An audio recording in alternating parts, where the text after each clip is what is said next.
These are some of the cities in the States most notorious for their crime rates. Notice the red lines representing the city limits. Take a look at all this gray surrounding them and all the black text. These photos aren't cherry-picked. Pretty much all of them look like this. They're in no particular order.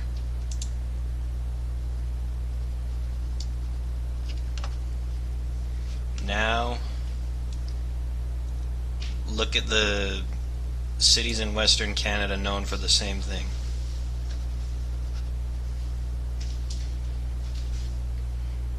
If you're not colorblind, you can probably see it.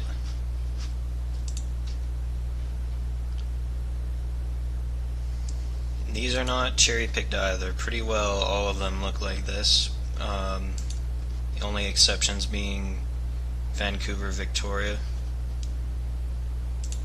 You hear a lot of talk about places being more rough around the edges, but not quite so bad as the States. But you're looking at why.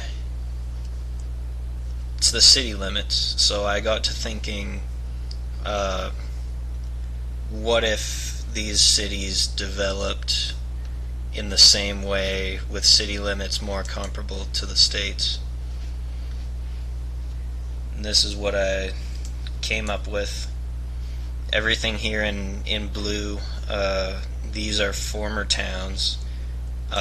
In theory, with this, they would have developed on their own without being annexed by the city.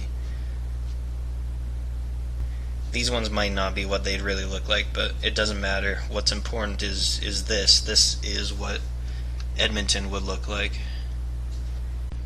This area was not yet developed until the 50s or 60s, several decades after Edmonton annexed Strathcona, but we're going to pretend that it developed these neighborhoods.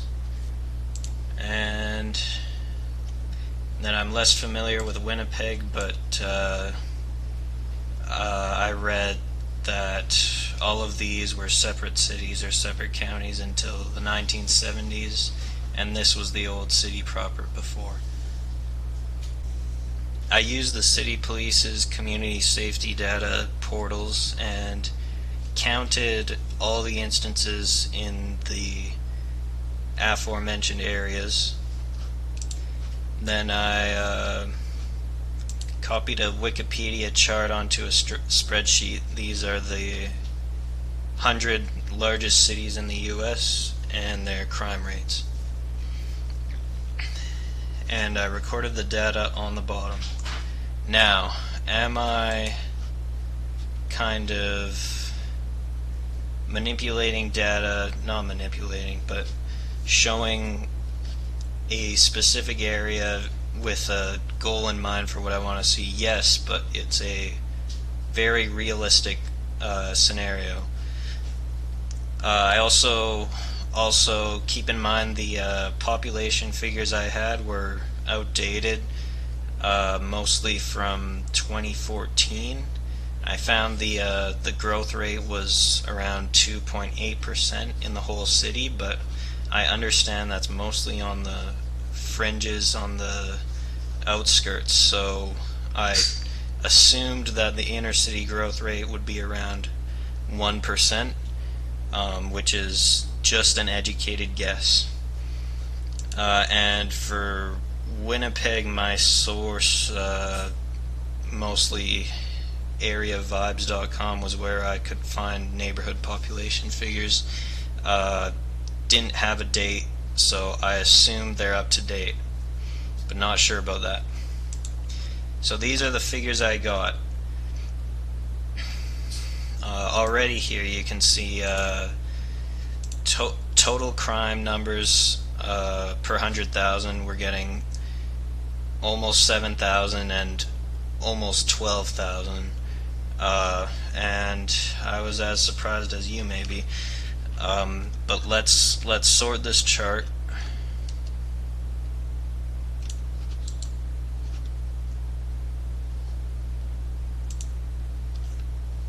So if we go from Z to A, it'll go from highest number to lowest number. And to look at total, we go to column E. Check it out. Winnipeg's number 1, Edmonton's number 8. Out of 102.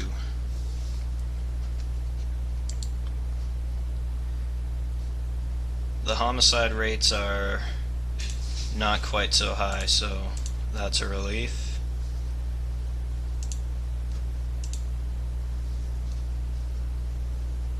Number 11 and number 41.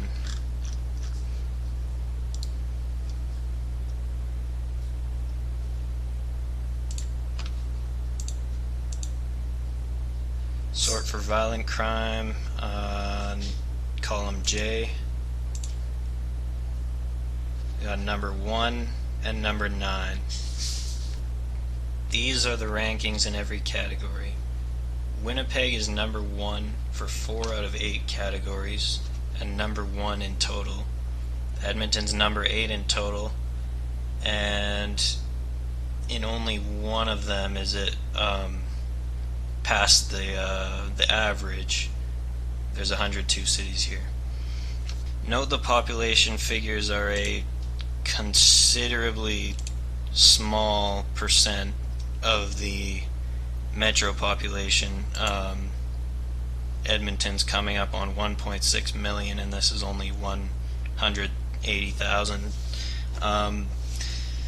These figures are rare, but some cities come to mind, like Washington, D.C. or San Francisco, are in huge metropolitan areas.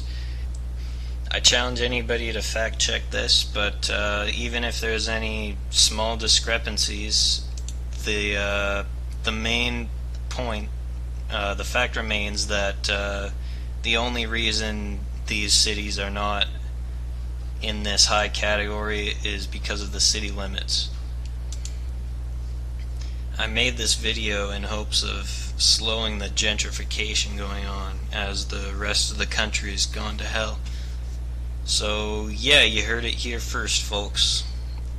Use as much caution in these cities as you would in any of the other ones on the list.